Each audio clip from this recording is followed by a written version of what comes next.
ஆண்டவராகிய இயேசு கிறிஸ்து நாமத்தில் உங்களை வாழ்த்துகிறேன். அவருடைய பிறப்பை குறித்து நாம் பார்த்து கொண்டு இருக்கிறோம். மத்தேயு 1:18 யோசேப்பு என்ற மணவாளனுக்கு மரியாள் என்ற மணமகளே நியமிக்கப்படுகிறார்கள்.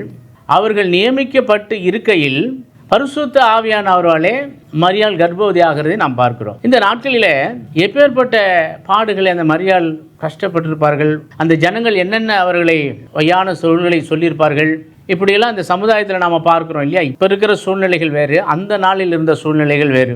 ஆனால் மரியாள் அவரை பெற்றெடுக்க எவ்வளோ பிரயாசப்பட்டார்கள் என்பது தான் நாம் முக்கியம். ஆனால் அங்கே மரியாளை குறித்து சொல்லப்படும் போது அவர்கள் கூடி வரும் முன்னே பரிசுத்த ஆவியினால் கர்ப்பவதியானாள் என்று காணப்பட்டது. எவ்வளோ பெரிய ஒரு சிலாக்கியம்தான் ஆண்டவர் பிறப்பது.